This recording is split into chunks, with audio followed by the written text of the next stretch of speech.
Good? I don't think so.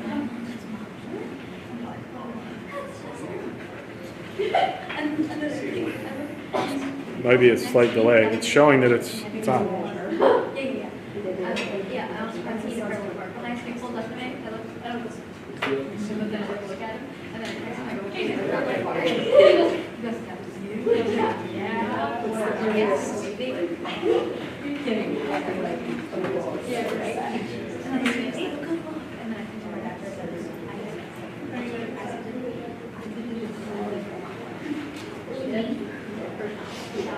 I'd like to call the December 14th meeting to order. It is 6 o'clock.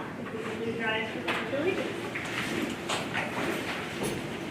I pledge allegiance To the flag of the United States of America and to the republic for which it stands, one nation, under God, indivisible, with liberty and justice for all.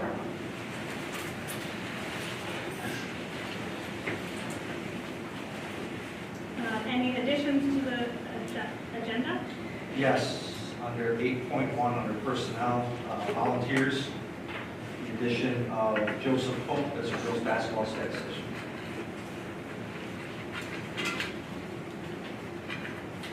Anything else? Anybody else? I need a motion to approve the agenda as amended. All those in favor? I need a motion to approve the minutes of the special meeting of November 16th and the regular meeting of November 16th. Any discussion? All those in favor? That brings us to our district presentations. And the FCC is up first.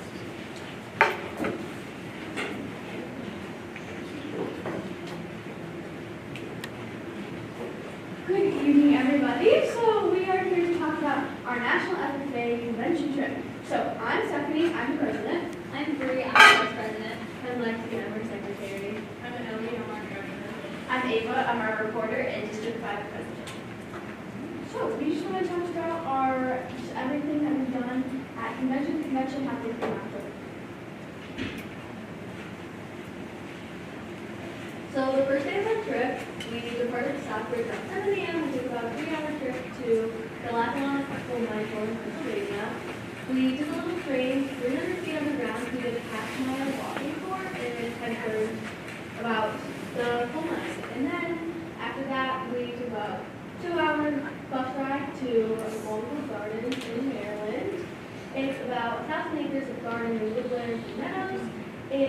Longwood Gardens is one of the world's greatest horticulture displays. We watched fountain show and spent a couple hours there. The next day, we went to the National Aquarium in Baltimore, Maryland. So it's one of the nation's top 3 aquariums. We got to touch some cool animals, some jellyfish, some seahorse crab or horseshoe crabs. We got to see the dolphin exhibit and watch them play with their toys and swim around. We got to see like the under view.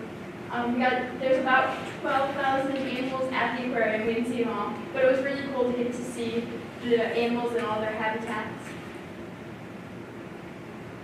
Okay, so the next day we took another bus ride down to Dickinson's Cattle Company.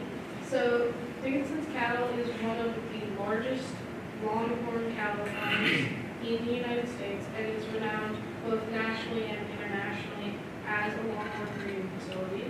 So they have about 5,000 acres of land, and we got to learn all about the different types of cattle, like different longhorns, and kind of just in general about them. Then we took another bus ride and went down to the Wilds, which is a wildlife conservation park. We have about 10,000 acres of land and over 500 types of animals, including animals from Asia, Africa, Europe, and North and South America. So next up, we went on 2 tours, so Caterpillar and a smaller ag mechanics store. So when we toured that Caterpillar facility, we got to see all the refabricated engines, as well as just different parts that are refabricated. And that was really, really cool, very interesting, and we watched some cool videos about the facility. And then we went to the Meyer facility, which was a smaller facility where they build and test power lines. It was really cool because we got to see a power line be tested for its strength. And that was really, really interesting because I've never seen that before. And it also picks power. So next up, when we actually get to the National Convention Expo, there are these things called sessions. So our first session that we went to had a really good motivational speaker. His name's Juan Madonna. He talked about like knowing your worth and being confident in yourself, and that like definitely I took a lot away from that, and I know my teammates also took a lot away from that. Our chapter was recognized as a national chapter for a 3-star chapter in New York State, which is really awesome. I was mentioned in our national officers retirement address, the Southern Region Vice President, which is also really cool because I met her at Campo, and I was up on the screen at National Day, which is awesome. And we also watched like a lot of the new, we watched the new officers being installed, and we listened to the rest of the national officers retirement addresses. So next up we have workshops. We had a whole list of workshops that we could pick through, so we picked the one that we found most interesting and the one that could benefit us the most. So the 3 that we went to were Be Kind to Your Mind, Blue Gold Entrepreneurship, and Your Words Have Worth. So all of these were very beneficial to us. We got to meet a lot of new people, and we got to sit at tables, and we got to meet people from different states and see how they did things in their chapter in their community. We also learned like how to solve problems within business settings. That was the entrepreneurship one. And a lot of really good things that we've learned and that we can take away and put into our lives. So at the Expo Center, there was an agri-science fair. So students from all across the country could do a science fair project about agriculture in any of the sectors of agriculture. So they made a poster board telling about what their goals were for their project, the results of their project, some statistics, and just how the project went overall. So there's a lot of different ones on the chickens and the meaning of the blue jacket and all different animal ones. So Steph, Bree, and Lexi are actually planning on doing a project for this year in their agri-science class. So it should be fun.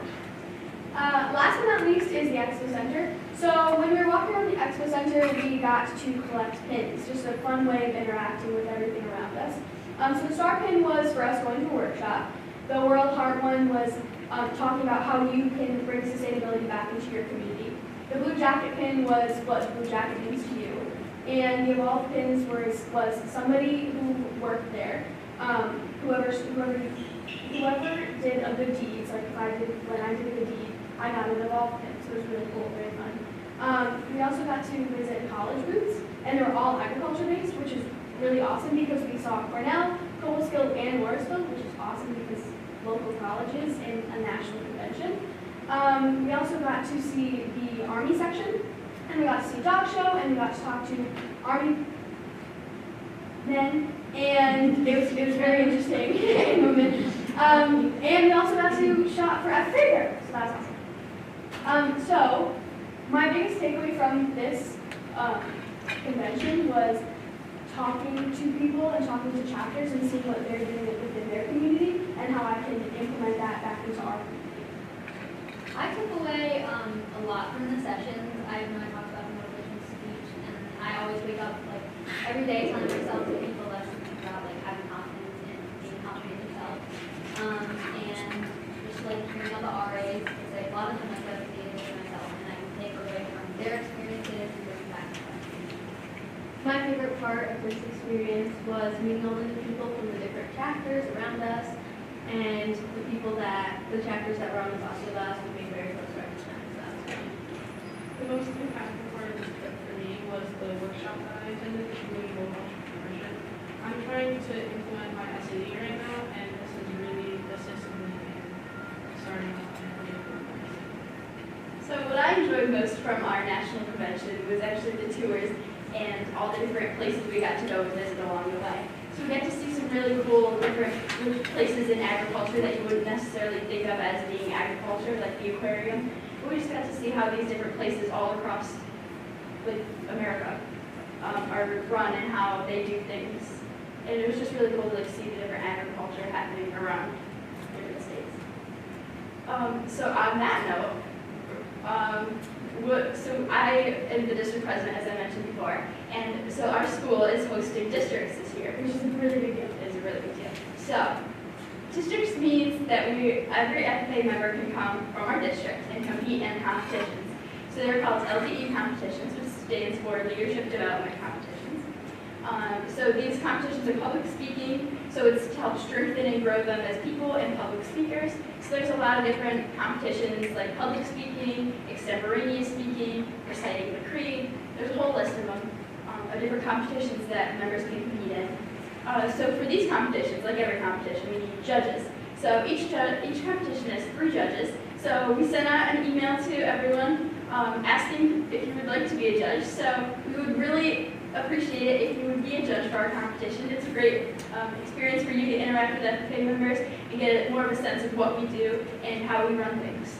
You don't need any prior information or knowledge about agriculture or anything. It's also a really good way to get like merged into like the world of agriculture from different perspectives and from the next generation. So while you strongly consider being a judge, we do need quite a few. We thank you for your time and hope you have a wonderful night. Thank you. Thank you.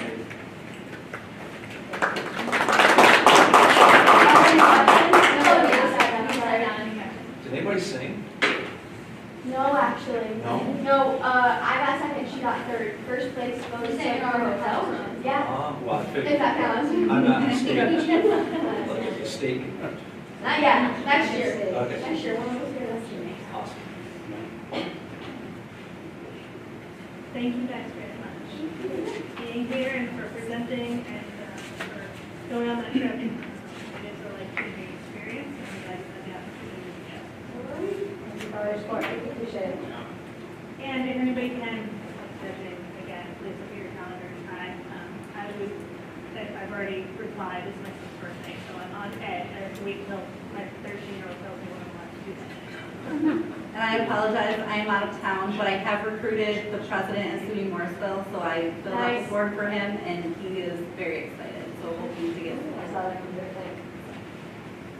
We have another presentation up next. You guys are welcome to stay, but we did put you first in case you have homework or other things you'd like to do this evening. So if you would like to leave, you may. If you'd like to stay, you are welcome. Yeah, we'll probably get going. Thank you very much,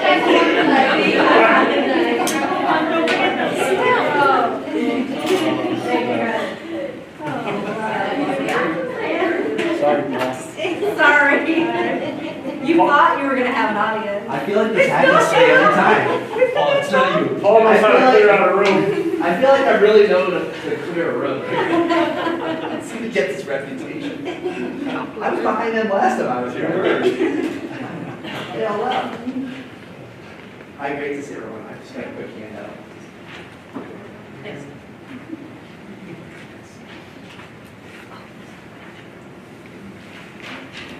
Follow along if you'd like. Thank you.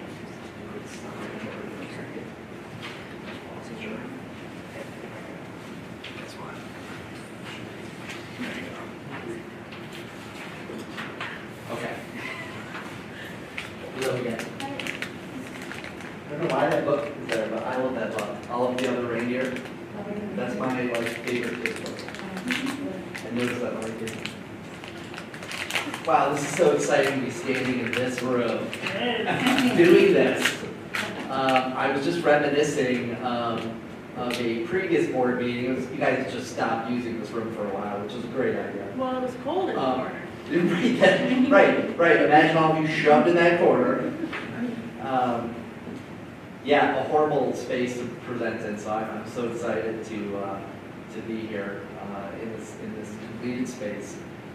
Really talking about next steps and the vision to continue to systematically improve the building and maintain the building as required by New York State, and just to provide the best space that you can for your students and the educational experience. So thank you so much for your time. For those of you who don't know me, my name is Paul Johnston. I'm the project manager at Community King Architects. I have a lot of roots and connections to Hamilton, so it's a real honor to work in this district and with all of you. So I grew up in the Hamilton area. I raised my family in the Hamilton area for a long time before we moved to Syracuse, and then ultimately relocated to North Carolina, and now I I work remotely and have roots in both states here now. But I always loved coming back and was able to actually spend a little bit of time with some family in between here. So what we're covering tonight is what's called the Building Condition Survey. So New York State requires this process to be gone through every 5 years. It's about a 7-page document where it literally itemizes every element in the building. Everything from the condition of the carpets to the ceilings, to the mechanical systems, electrical systems, what shape is your paving in. You all know it's in poor shape. Right? So it's a long document. It's a good tool. It has its failings, but it's a good tool to really sort of give you the pulse of where your building stands as is. The state also requires us to do cost estimating tied to that. And so ultimately, this large document also has a cost that the state can then use, along with every other district in New York State, to really set policy for building aid and to do financial planning at the state level. Again, to perform that survey, we bring our full team. So we have everyone from mechanical, electrical, plumbing engineers, landscape architects, structural engineers. If we see anything that concerns us, we'll bring them in as well. And then obviously, we had 3 architects walking the entire building as well. And so we literally go through every room and every space inside and out of the building and just review, where are the items? What is sort of the state of the building? So, and we do that both for the K-12 building and for the bus garage as well. And so, bus garage is always fun. We'll get to that next here. So with that said, we just wanted to give you sort of a brief overview, a brief summary of sort of the bigger items that came to our attention. As you know, I mentioned, I alluded that there's some shortfalls to the Building Condition Survey. It really looks at everything in isolation. So if you use it as your only planning tool, you would not be able to do spaces like this. And so what we really do is, one, we'll go through this whole process, and it's a great first step to identify the work that needs to be done.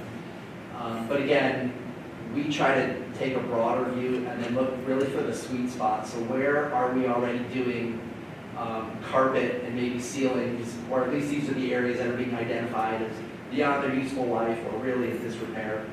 So where also are things just not working well educationally, and that's where we get a lot of input from the district on what spaces work well from an educational standpoint, which BCS does not touch on at all. So we try to broaden that scope a little bit more to really think about, really the true goals of what's happening in the building and the purpose of spaces. And so that's where we're able to take a space like this, or the fax room, or the library in the most recent project, and really rethink how do we rearrange this room so that it's most useful, what sort of spaces are missing in the building right now, and then ultimately be able to come up with a final product like this. So again, this really gets into the nuts and the bolts, so I'm going to move right through it pretty quick. If there's anything in particular that interests you and want to hear a little bit more about it, we can pause at any point or ask me questions.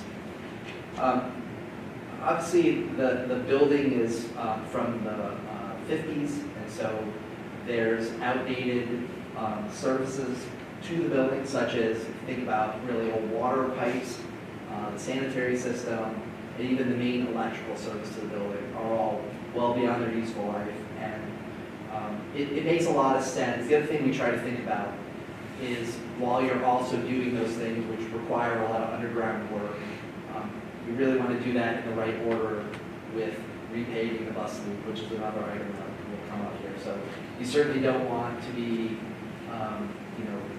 cutting a new trench through paving that was just done 3 to 5 years before that. So it's really just trying to plan properly, knowing what items are coming up, and just getting the construction done in the right order. the bus loop, the entrance drive, a lot of the parking.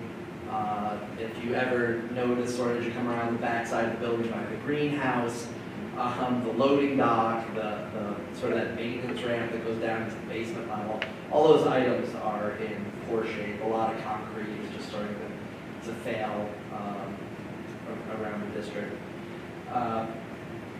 You've certainly got your money's worth in these things. A lot of these things are original to the building, and so, you know, talking about items that have lasted 50 to 70 years. A big item that we've talked about over the years, and we started to do it in this most recent project, is to replace windows around the building. So we, you know, obviously new windows here and renovated spaces, and so really that process should continue around the rest of the building and also include doors. So at that time, obviously, we would put more energy efficient windows in. If there are spaces like the cafeteria, which has always, that whole sort of curved greenhouse system has always been a problem. So back in 2008, we actually put that green tinted glass in to help with solar heat gain. But now it's at a point where that whole window system is starting to fail, and so it's really time to replace the full system. It's an opportunity to rethink, does that make the most sense there? And so that would sort of be the process throughout the building, is to replace those systems and in those unique spots, like the cafeteria, decide if you would put the same thing in or maybe some modification of the window system. Next item, again, moving to the interior, we've got, you know, just a continual carpet. Carpet lasts about 15 years, so you've got classrooms that, a lot of the second floor classrooms, it's probably reaching a time. The auditorium, you know, carpets from 2007 era. And so some of those items it might be time to start addressing those.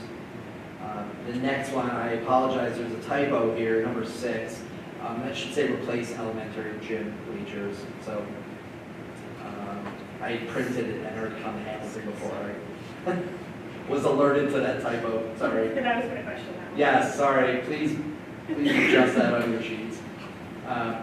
So the elementary gym bleachers are original to that edition from the late 90s and do not work well. They're problematic, and so it's time to replace them.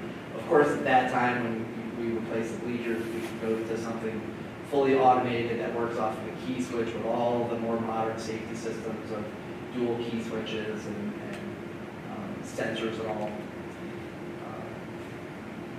Next item, replace remaining unit ventilators. So that's essentially the mechanical system. So a unit ventilator, if you walk into some of the older classrooms, that's that metal equipment that's usually under the window. And so that's providing heat to that space, heat and ventilation. The issue with unit ventilators, it's sort of older technology. They're noisy. Acoustically, they're not great for a teaching space.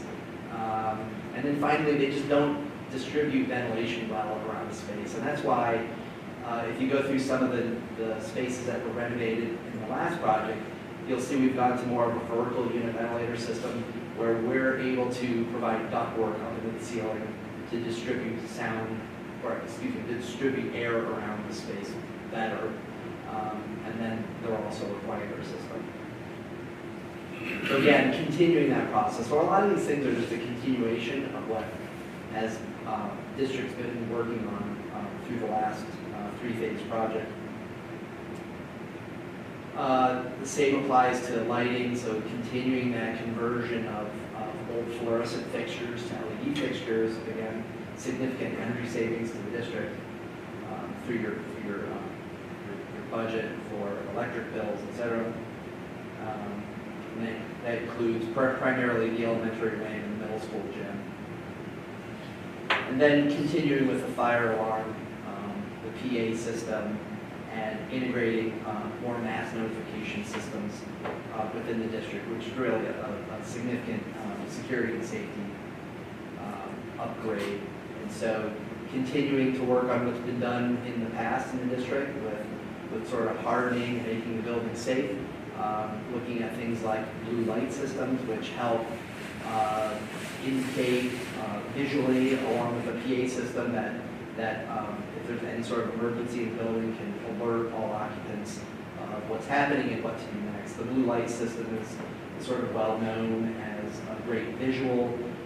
It's for both inside and outside of the building. I told these guys earlier today, I was at a district in the last year or so and went up to a building and they were in full lockdown and I had no idea what was going on. So if there was some visual, it would have been a much safer situation for me because they're looking at me as I'm approaching the building and you know, lucky I wasn't tackled by the security guard or something. Those are the key large items within the school building. At the bus garage, again, we sort of subdivide your parking between bus garage and the school building. That's done strategically for building aid, and I don't want to get into a deep dive on building aid unless you really want me to. Everyone will glaze over, but it's done strategically for the district and building aid. But again, a lot more parking lots require paving, especially the back lot. Replacement of all exterior doors, windows. We talked at one point about the overhead doors don't actually open tall enough, so it's potentially replacing those doors, modifying openings. The roof is in very poor shape. The boiler is failing.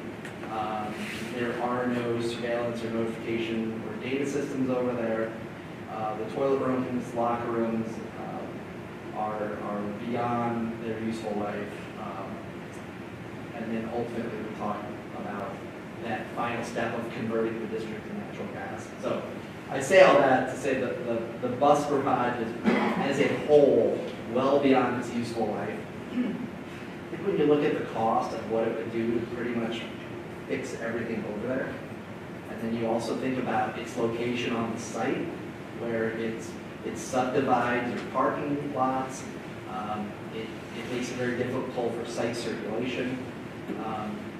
It's not in a great location, so when you factor that in as well, it's our recommendation to consider just completely demolishing that facility. To continue to throw money into that facility probably is not the best use of local dollars. And so there's some strategies on what to do if you don't have a bus garage or some ideas of future facilities. That's not really our task to solve tonight. It's really just to identify the issues. But know that there's a lot of, we have a series of ideas that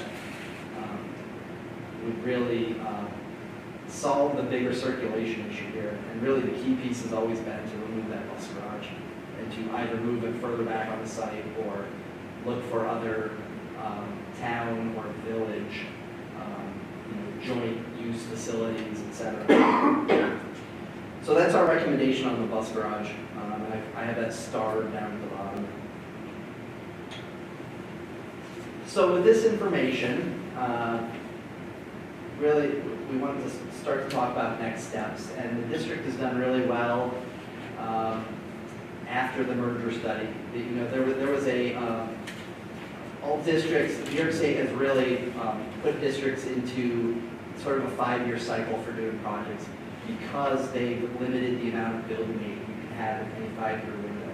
So you really have to be very strategic about your projects, and you really can't fall behind on things. Or put you in a real tough spot where either you're going to be doing work without building aid, which is, I think your aid rate 76%. So to lose that much aid on every dollar, if you go beyond the maximum cost allowance, is certainly not advantageous and would really be difficult for a small district. Small districts very rarely exceed the maximum cost allowance. So again, to be very strategic, this moving 5-year window is critical to do projects every 5 years and really hit the most important items. I think in the last project we did a great job of catching up. If you remember, you had a merger study in there, and so there are items that certainly lagged, and there was deferred maintenance in there as well. And so great strides were made in the last project with replacing the roof. If you remember, there were big garbage cans in areas around the elementary wing and other places, catching water, areas like this, the library. So there was a lot that was accomplished in the last project. There's obviously more to go.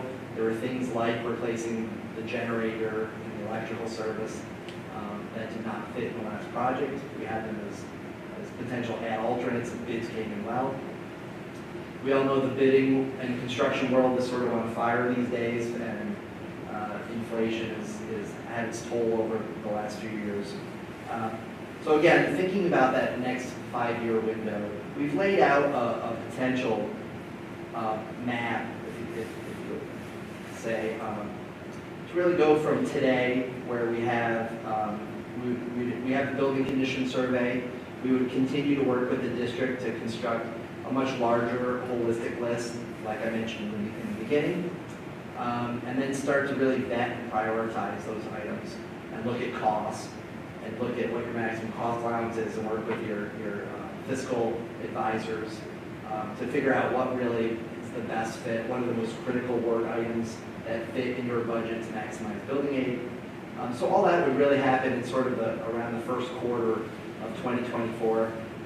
And then we would come back to you and give you an update with sort of our findings and get sort of the pulse from you and your reactions on where we're at with all that and some potential recommendations.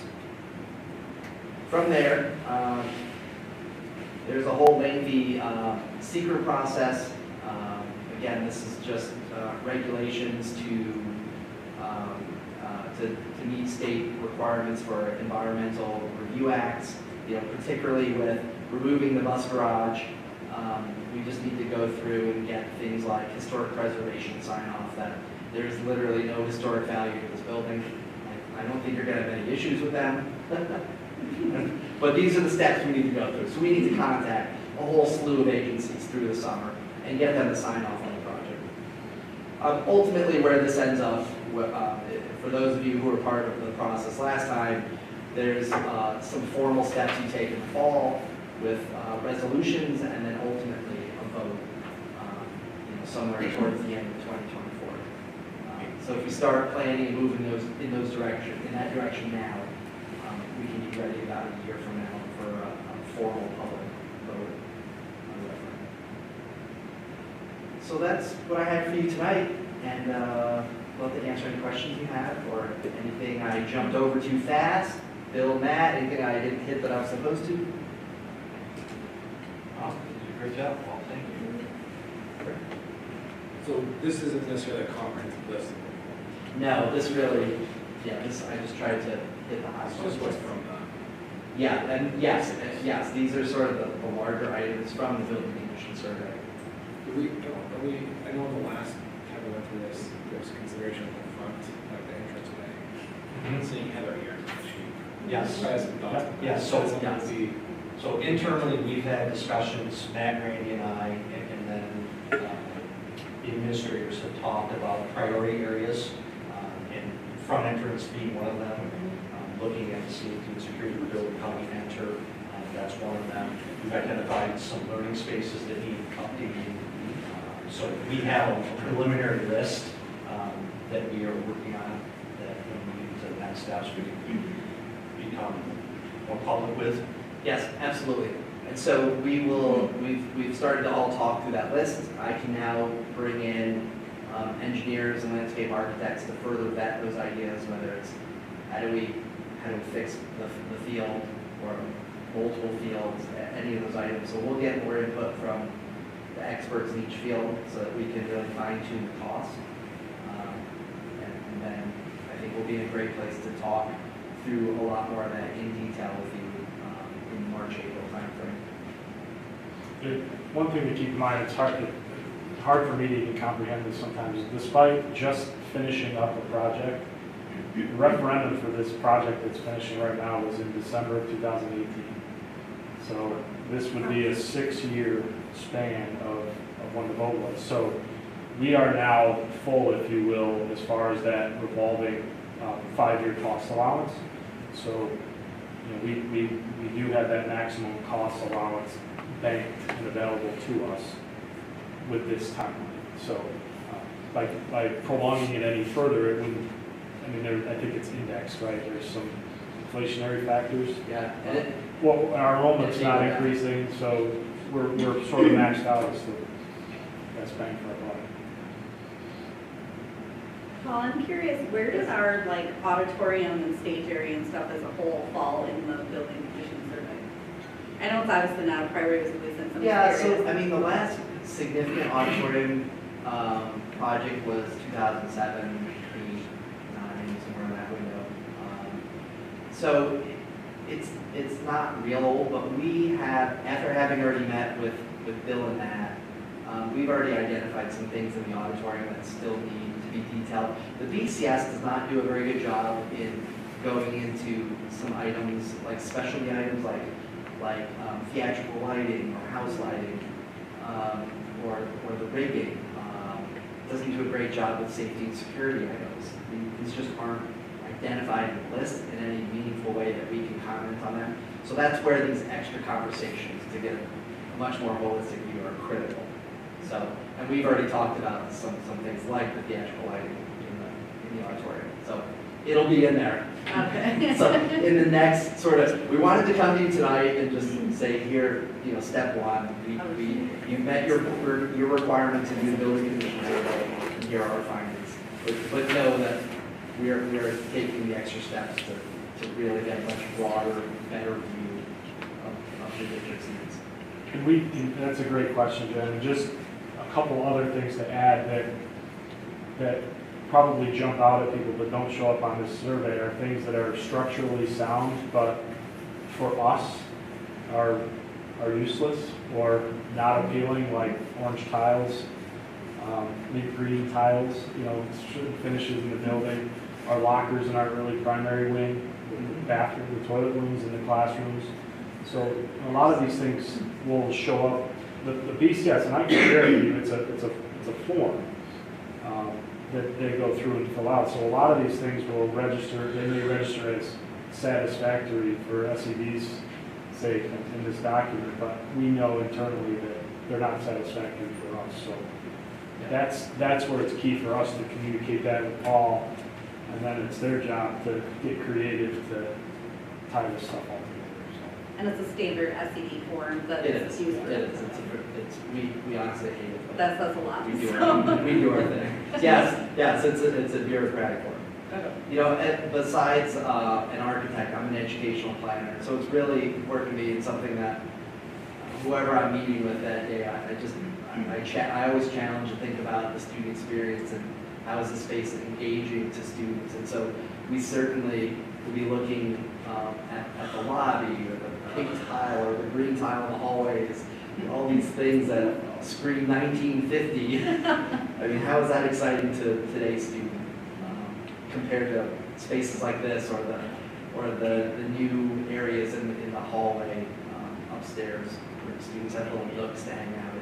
So how do we continually make school, the building itself, because we know the built environment plays a role in student achievement. So how can we continually make the built environment better for the student experience while working within all these other constraints and parameters? So we're always looking for that sweet spot of what did we have to replace anyways, what area needed to be fully renovated anyways. And so instead of replacing just a carpet or a ceiling in a room, like if you know, take those opportunities where everything in that room needs to be replaced, and then really go back and decide, you know, do we need to rethink the room, the shape of the room, the whole wing.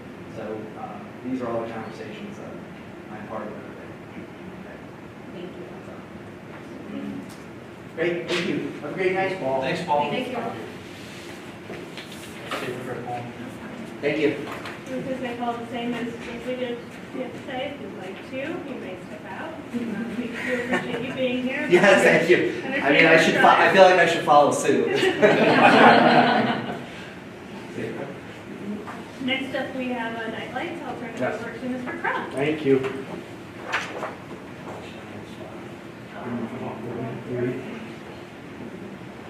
I'm thrilled to be up here again with more good news. You're on a roll, man. Thank you, yes. Anybody who's brought their kids to school, come to school during school hours, phoned into the school, knows how to figure out. Heather is such a vital piece of what we do every day here. She has such an important role. She is the face, the voice of the district. There's really no other way to put it. I know that's probably tough to hear, but it's true. And we value what you do every day. We understand the importance of what you do. But really with this nightlight and this presentation, this recognition, I'm here on behalf of Bill and the board to recognize you for the job that you do. But I just want to share that there was one incident recently that Bill and I and the administrative team really appreciated your efforts. We had a situation which is our worst nightmare at the end of the school day. We had a missing child. We had a student in the upper elementary who was age appropriately able to leave on their own, but turned up missing. And Heather received that dreaded phone call from a parent wondering where their child was. And when these things happen, it's all hands on deck. I will say it was a happy ending. We were able to track down the child. They were safe with a friend at a friend's house. It was a miscommunication with mom and dad. But Heather's ability to communicate, to remain calm, her poise in that situation, and really taking the lead in a situation like that was instrumental in getting things solved quickly, efficiently, so we can move on. So, like I said, we appreciate what you do every day, but this particular event was really impressive. And on behalf of Bill and the board, we'd like to present to you our nightlight for the month of December. Thank you so much.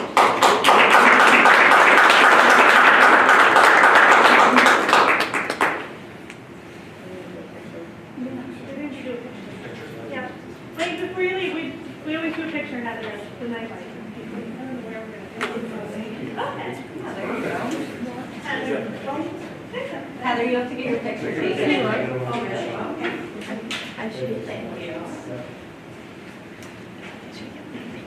Heather, while you're lining up for your for your picture, I just want to say too, it's so nice, yes, when you come in the building and you know so many of the parents' names, all the students' names, there's always a smiling face. And I just needed to add that. It's such a good welcoming moment. And I personally really appreciate it. I think I should go because of that.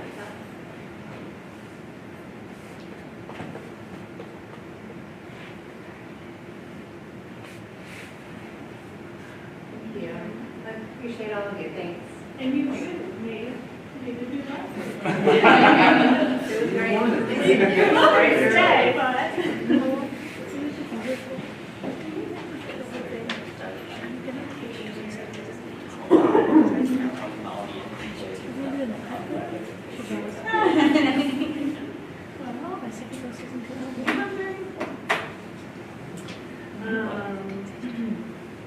All right, well, that's really exciting for me. Now we get into the nitty-gritty. So we have our consent agenda, and that is 5.1 through 6.2. So I need a motion to approve the consent agenda as recommended by the superintendent.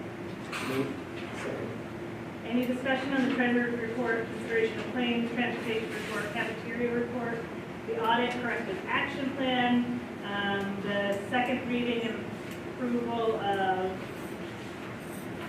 5102 and 8202 and 5102.1 and 8202.1 and extracurricular co-curricular advisors. Any questions or concerns there? I just want to say, I think it's great that a student took an initiative to see an opportunity and presented that and found one of our teachers to work with and see that come to light. I thought that was pretty incredible. I just wanted to recognize that. Yeah, the initial participation in the initial meeting, 22 or 23 students showed up. Oh, So, really? yeah. That is great. Yeah. So, thank you. All those in favor? Aye. Opposed? First, general participation. At this time, we invite you to come to the podium to ask anything related to the agenda. If anybody would like to come forward. I see 3 no's, and so we'll move on. There's another time later if you'd like to join, if you change your mind. And we have only one comment, sorry. I will read the one comment. Great job, FFA, way to go representing HCS. For Mr. Rogers. Personnel. I need a motion to accept the resignation of Randy Mullinex effective December 15th as recommended by the superintendent with sincere appreciation for service rendered to the district. Second. Discussion would be an executive session. All those in favor? Aye. I need a motion to accept the resignation of Allison Cross effective December 6th as recommended by the superintendent with sincere appreciation for service rendered to the district. Discussion would be executive session. All those in favor? I need a motion to approve the advisors and volunteers for 23-24 spring musical as provided for the contractual language and as recommended by the secondary principal and superintendent. Is that, do I need to abstain because I'm on the spot? Okay. Any other? Did I get a motion?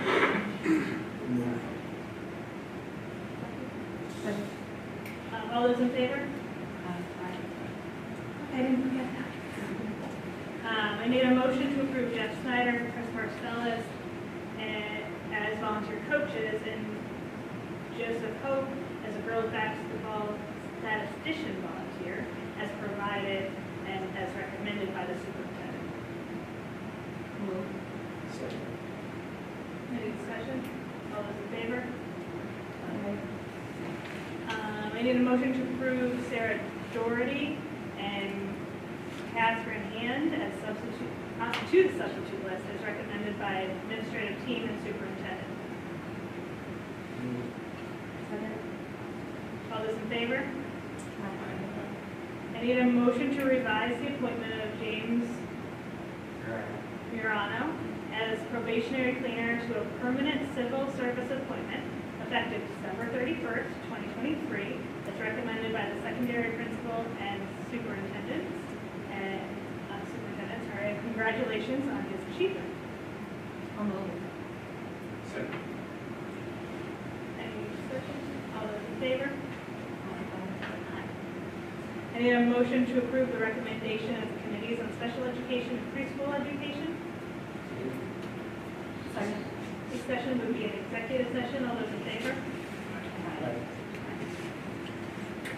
I need a motion to approve the SUNY Brockport Dual Credit Course Natural Disasters ESC 195 overnight trip on February 9th to February 11th as recommended by the secondary principal and superintendent. The Board of Education does reserve the right to cancel the trips if circumstances should arise concerning the safety of the students. Second. Discussion? Do we know how? Yes? I was going to say yes. Well, before we get to the exciting part, I'm saying yes or Now they want to know. how many people are in this class? Like 12. 12. Awesome. Wells, all those in favor? Aye. Good luck. Yeah, have fun. And that brings us to our information and correspondence. And with that said, this is typically when we let the students that are here choose if they'd like to stay or like to leave. And just make sure you get your signatures if you need to. You're welcome to stay. Meeting's almost done. How much time is left? Mhm. How much time is there There's left? not a lot left. Couple hours. Right, we'll stay. You guys make for good, a short meeting. Superintendent's report. So I'd like to give 2 updates and answer some questions posed from the community at last month's meeting. First, as we continue to provide a safe and secure learning environment for our students, faculty, and staff, we have two important ongoing efforts to enhance our security measures here. As I've stated in the past, school security is layered, and the more layers, the more secure the building can be, and more safe environment for our students, faculty, and staff. And something I've been working on with the administrative team is the development of a Safe Schools helpline. It's an anonymous reporting tool, 24/7, 365. So it is online, and some of the students here are in our Superintendent Advisory Council. And we started the conversation last year about an anonymous reporting mechanism. And in the past, we've had little mailboxes throughout the building. They didn't get used very well, and it's not really anonymous because students were in the hall putting in a little note in the mailbox. So we talked about this again yesterday with our group, and the consensus from that group was to do it online. So that was reassuring. So the Safe Schools Helpline is an online solution, again, to provide 24/7, 365 anonymous online reporting. And it also has a crisis component to it. So if a student is in crisis, they can call the crisis line and be connected to a crisis counselor immediately, which I think is really important. So it serves two purposes for us: an anonymous reporting platform for bullying, harassment, any type of code of conduct violations, or just an avenue to report concerns about the school, and that crisis piece, which I think is really important for students. So we're looking at that solution, trying to get that up and running. We've had internal meetings. We have had meetings with the online providers, so just working out the details so we can launch that hopefully after the first of the year. How does that work with usage? So if 1 month, one person calls for the crisis, but another month, 16 call, like how does that work with payment? And There's no cost, well, there's cost to the district, but it's a flat fee. It's not a per call basis. It's free to the users. It's a minimal cost to the district for the service that we're receiving. So I think it could be a really good solution for us. So if the tip line gets tips, do they then decide how to? Yep, so whoever we designate to receive those alerts, we would get an alert as an administrator, and then we would follow up. So you would get all of the alerts, and then you would figure out who determine who needs to handle it and how it goes. Yep, and then whoever reports a tip, they can follow up within 3 days to see if that. So if the school hasn't contacted them, they can log back into the system and see where that reporting system lies as far as the trafficking of it. what do you mean how can they get followed up if it's anonymous? They get a code. So let's say you report it, you get a code back, like a ticket, if you will, the reporting ticket. Then you can log back into the system with that ticket to see what the status of that report. I figured there was a way, but it didn't sound right. Yep. And could you contact that person still anonymously and say, here's what we're Can we doing, get more information? we'll get more information? Yes. So Yes. that is, Yep. that's really good. Yep. What about like a crisis situation, 2 in the morning, they're using this reporting tool, or there's an opportunity for them to contact or get in touch with a counselor or a crisis intervention at that point. Are you contacted at that point? Or We you just are. get the call? Okay. Yeah, and that's the kind of the trafficking of those calls we're trying to work out right now. Okay. So who would get contacted? Would it be myself, or the counselor within the building? Who would it go directly to the police if it need be? There's a 911 component.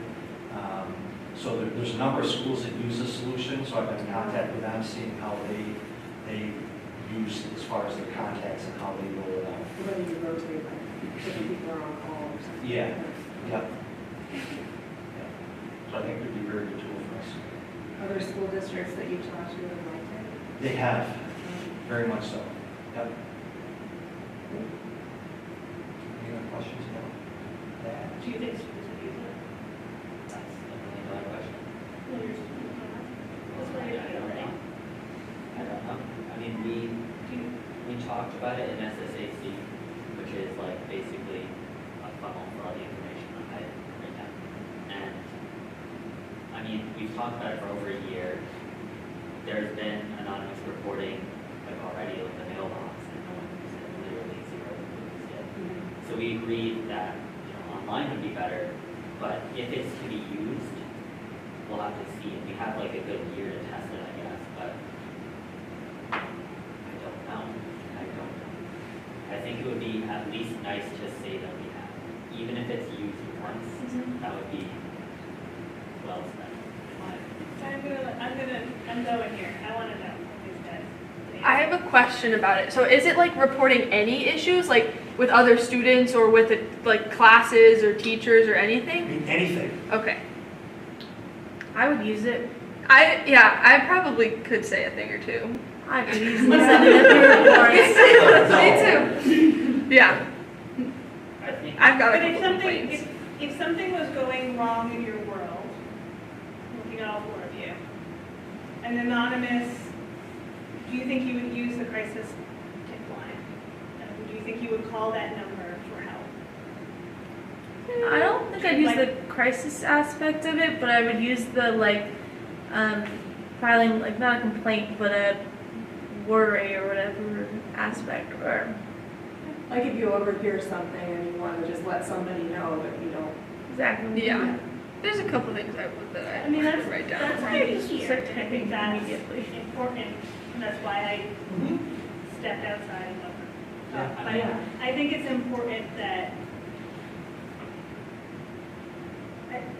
regardless, I think it's important we do this, right? But I think it's important to know that there are students that feel like sometimes the anonymity of an anonymous thing is actually needed in order to be able to get to somewhere.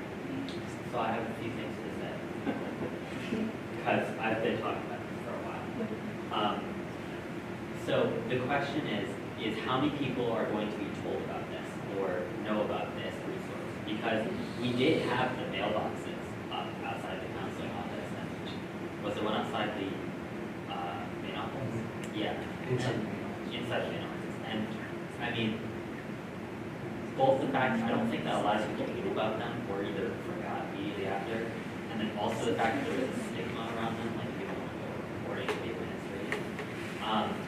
Those two things, if either of them are in play with this new system, you're not going to get a lot of engagement. So you need to publicize it and make it as anonymous and as safe as possible. That way students will actually want to use it.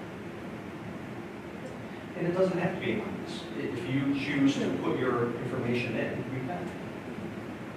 And Bill, is this going to be a resource that like parents or community members, guardians, anybody can report anything? Anybody. It'll be on our website. Just click on the tab, it takes you right to the reporting form. It goes right to the city school helpline, and then they distribute it. I think at least school-wide, it would be good to like clarify just among the student body what it's for, just so people know, like, because if it's like an issue that needs to be dealt with immediately with the principal, like not to put that in there. So just talk about that. But then also to tell students that it doesn't have to necessarily just be school related. It could be anything. Yeah, there's an issue at home, comfortable, report it. Yeah, I think any system like this is only as good as the outreach that goes on. I guess the issue isn't that people don't know what they can say, it's they don't know how to say it, when to say it. So I think the more it just becomes normalized, and you see like in forum, just make everybody, like today, everybody's gonna have to say something. Say something you like, say something that's, bothered you yesterday. It has nothing to do with, what your favorite class was, or what your least favorite class, whatever you want, how you feel about the lunch. And I think it's also important to continually remind, right? Like, I think we do a really good job of setting things up. That we had a feedback thing on our website a couple of years ago, right? I'm the only one that used it, I think. Like, literally, I'm the only one that used it.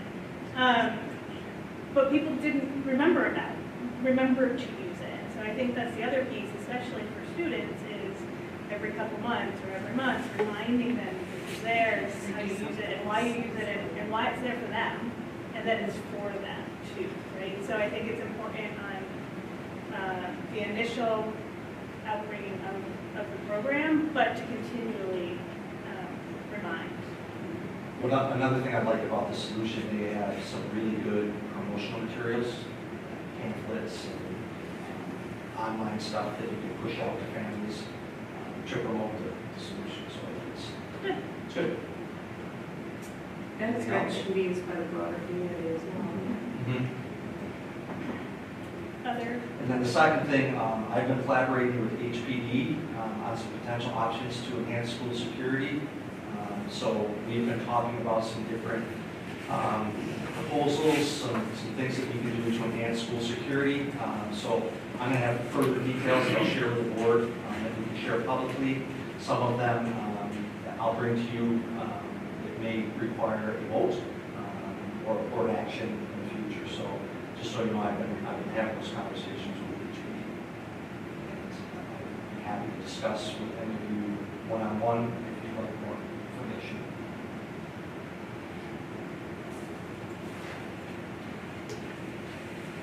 Is that? administrative reports. Glad we're able to give them all the night off coming. Does anybody have any specific questions that they'll bring back to them or possibly answer for them?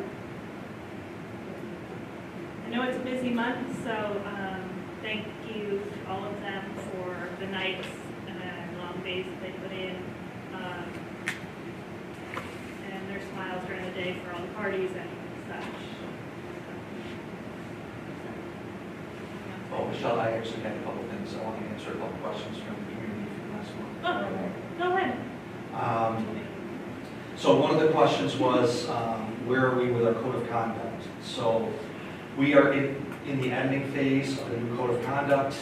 I shared that with you in Super Eval. You have a copy of that. It's a large document that is pretty extensive. It's going to take a lot of edits. So the administrative team is continually working with that. Once completed, we'll share that with our stakeholder groups, steering teams, SSAC, and for some more eyes to look at that and make revisions. So that is ongoing. Hope to have that done, board action in place for the 24-25 school year. That's the goal for the code of conduct.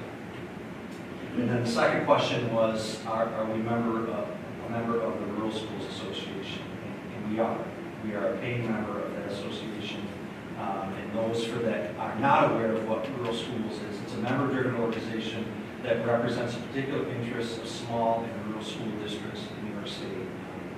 They initiate research, they help us with legislative actions, best practices for rural schools. They do annual conferences.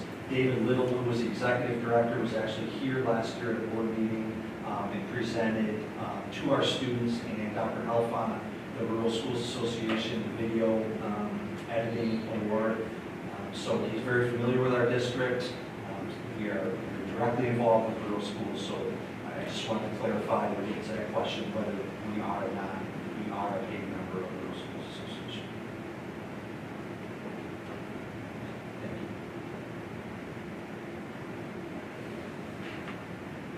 Anything else? Athletic update? Oh, yeah. Yeah. Sorry, went down the line here. Business manager. Yeah, I'll be very brief tonight. Thank you. Are those your famous groups? I'm going to start with the yucky stuff. The budget, really, there's no news. Still pretty bleak out, but, when we get to the advocacy point, a couple items, I don't think it's going to be anything to add. It's not looking good. Again, with all the federal funds that are sort of expiring, uncertainty with the foundation aid formula, there's really not much to report. So locally though, by the January board meeting, Bill and I will have met with each of the department chairs and each of the department heads in the district and have these preliminary budget conversations and initial planning conversations for next year. I'll get into it over the break so we get to it. Really the first thing to work on is the calculation of our tax cap, our annual tax levy increase. So that's due March 1st, but that's a key component as we start to build the budget. So I should have that number pretty much finalized by the January board meeting, and maybe a little bit more of the outlook. I don't think we'll have the governor's aid proposal by the January meeting, but we can show it thereafter. And then just to follow up to last month, previous month, on the good news side of things, in the cafeteria, we're starting to see an uptick in our participation. So we're 2 weeks in. We started on Friday, December 1st. So really, we're in our second full week with meals for all the kids. We put something out basically on all means possible, but really it's the kids going through the line, being told that it's free, kids going home, telling their parents it's free, parents talking to parents. That's really how this is starting to go. So as expected, the first Friday, the first week, it was really kind of business as usual. We didn't really see much in our accounts, but I think by the end of this month, and then when we come back in January, we can start to see. Maybe send a short notice out before we come back in January. Yeah, so I think, I think kids are, I think kids have brought money in, told they don't need it, and, that kind of thing. And I think parents are starting to talk.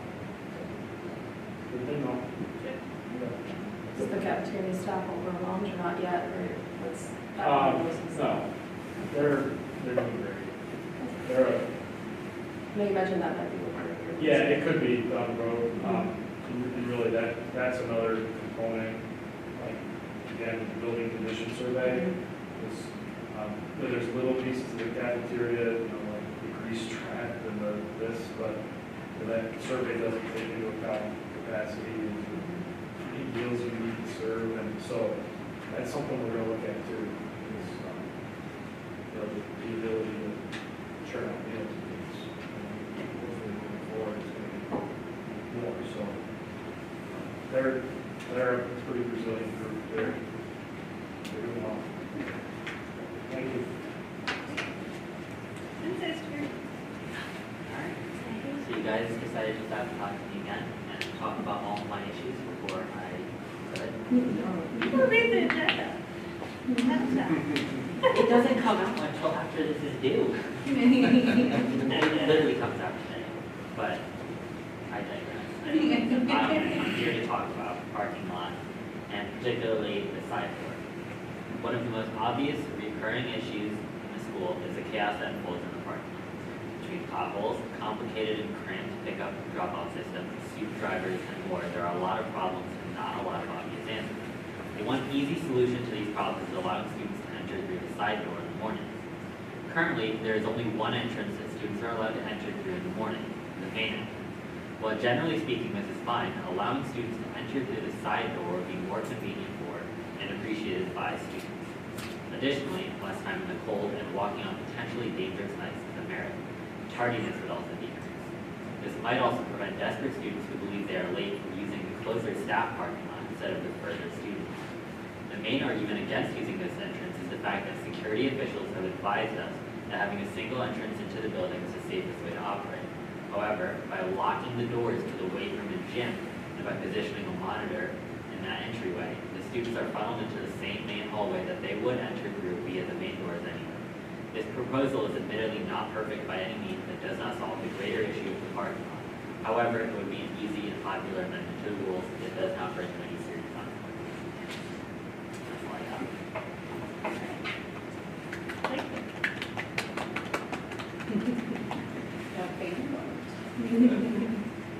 You approve?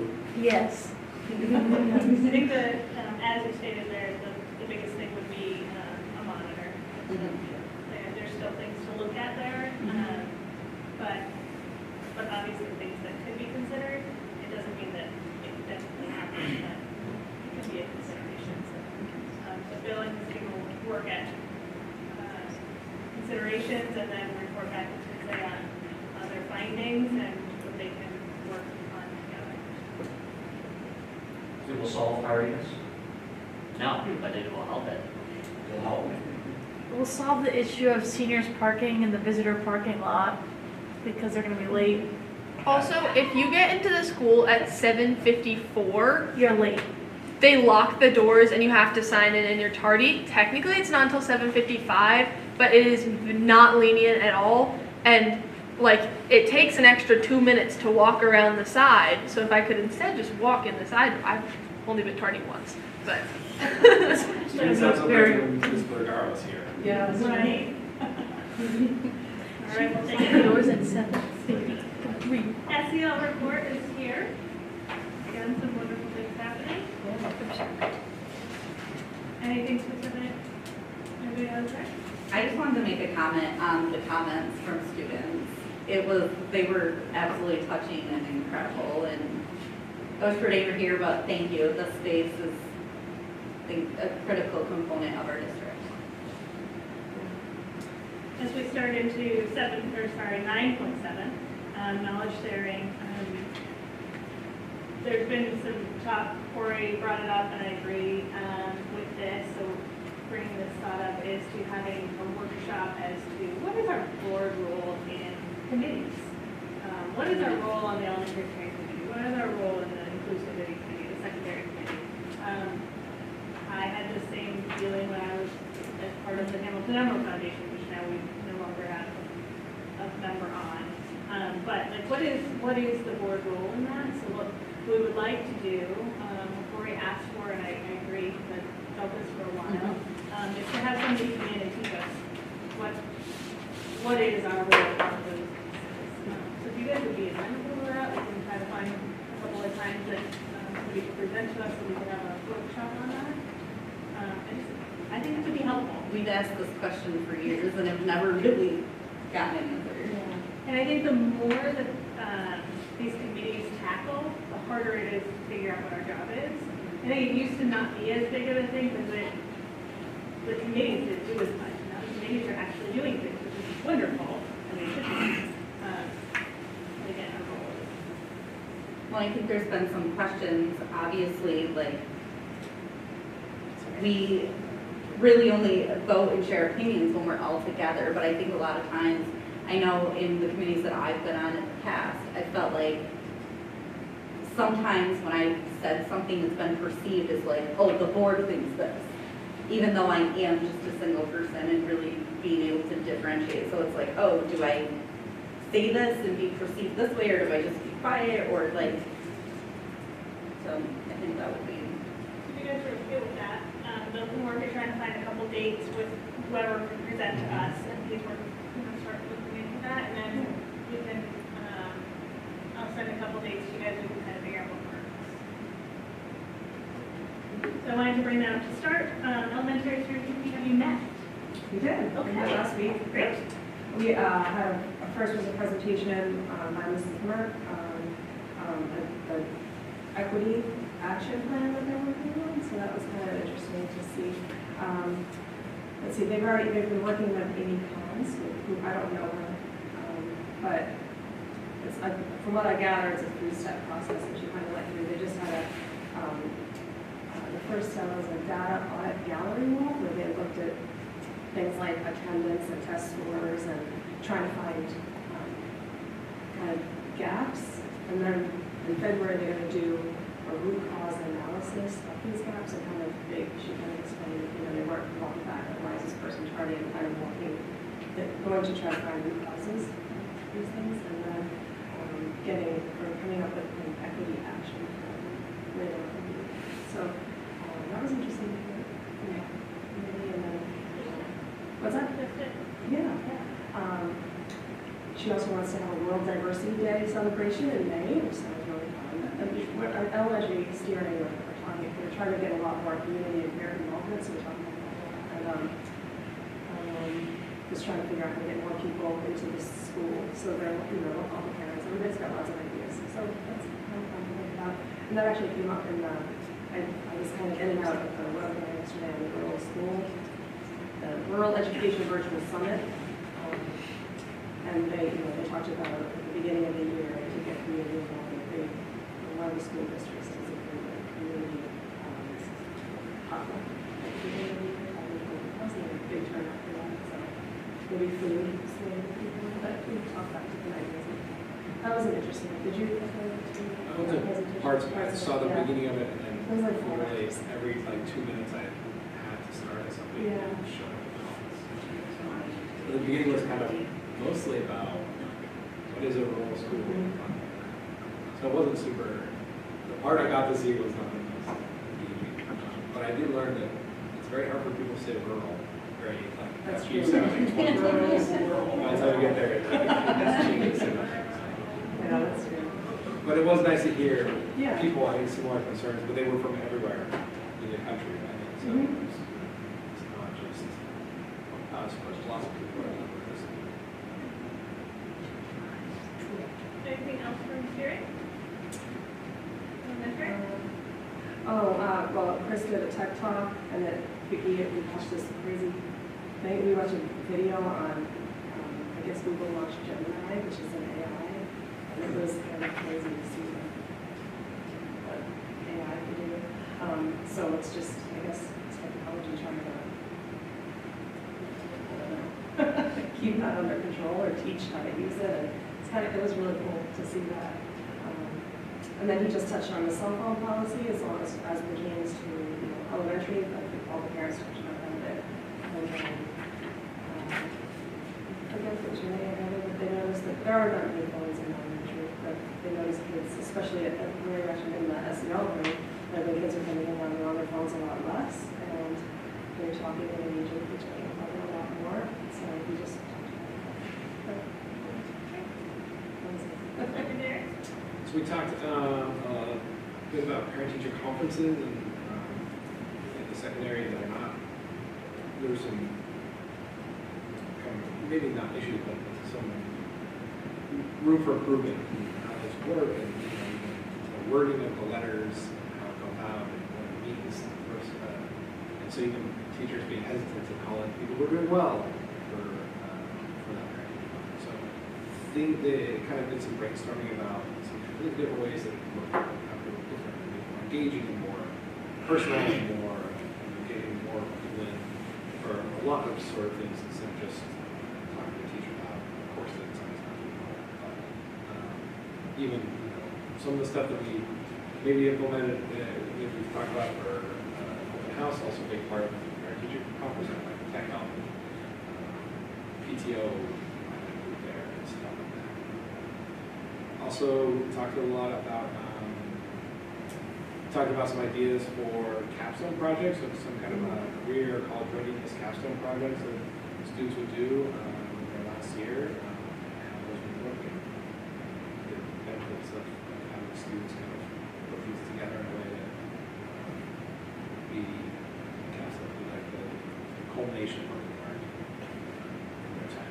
Is that to achieve this readiness? Is it tied into that? Or is No, this this would be like a senior project, right? So every senior would do a project that would be kind of geared more toward their individual interests or field or career or education pathway they want to go towards, and help them get ready for that kind of personal way, but also something they can apply what they learn.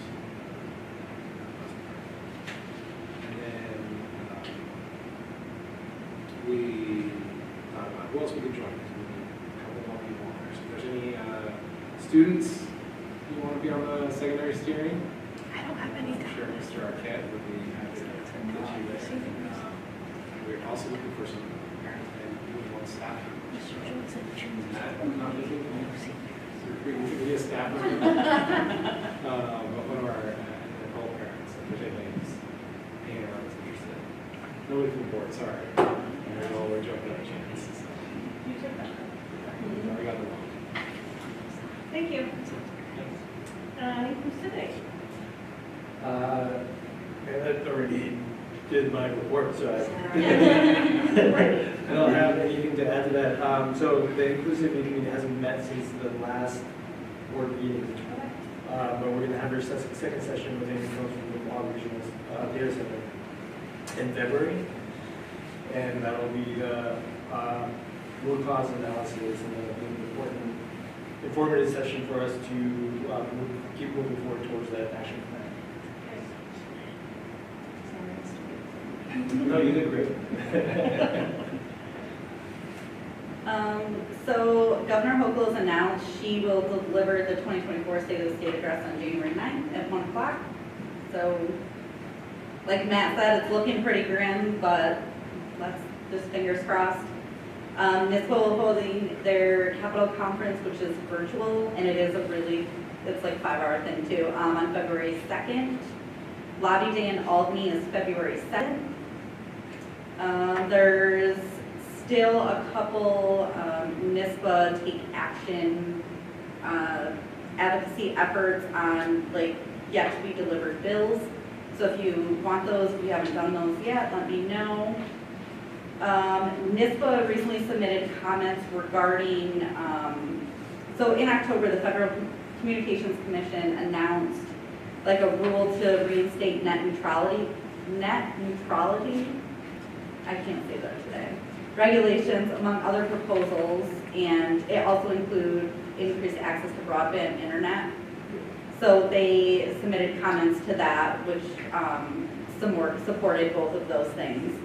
So I also have those comments if you're interested. They're also doing a couple symposiums and like an advocacy institute. They're both in Washington, D.C. the end of January. And then the most important thing is the School Board Institute Legislative Committee. I know Jody forwarded this email. I plan on being on the call on December 18th, and I will already be there January 25th, so I'm happy to represent us, but we need to choose a topic that you would like me to discuss for 2 to 3 minutes and how it impacts our district. So there was a list of topics. So their foundation aid, tax cap, BOCES, tort reform, broadband capacity, fund balance, local control, zero emission vehicles, and the general municipal building law, or bidding laws. So I don't know if anybody has any feedback, or Matt, if you have like a topic that you think. All joking aside, like just, you have to. They're going to be discussing all of that, but Right. each district is picking a topic. Do you know if, I mean, we could go down I Do you know yeah. if any have been claimed already? I I saw think so. Tom Moat's email, so Yes. if it's possible to maybe find out what other ones have already been picked, because I think anybody could probably go anywhere with any of these, so. Do you think there's, this is like the $1 million question, do you think that there's one that impacts us just a little bit more than any other one? Historically, the fund balance, we've had some years recently where we would have had an opportunity to move forward with a fund balance greater than 4%, which would have been helpful. Zero emission vehicles, I wouldn't even touch that. Yeah. There's no reason to. They'll talk about it. Prefer not to go that route. Yeah. Broadband, no. I mean, we've sort of merged through COVID knowing that that's really not a widespread issue for us, so I wouldn't go there. Tort reform, no. I'm happy to discuss the fund balance. Is it something Sure. would Or the tax cap. Would be something that's, I feel. the tax cap? Is that something that you guys could maybe work on a 2 to 3 minute little Definitely. spiel for me? And- Sure. Okay, that would be great, and I'll be happy. So I'll plan on claiming that, and then if you guys can help with that, that would be great. Great. And that's it. That brings us, anything else in those areas? That brings us to the community participation. There's no comments online. Any in the room? That does bring us to the end of the meeting. We have an executive session. There will be no vote after executive session, so we will not come back online, and nobody needs to stay. You're welcome if you need to. So I need a motion to adjourn to executive session to discuss matters regarding the employment of particular individuals. All those in favor? We'll take that 3 minute break.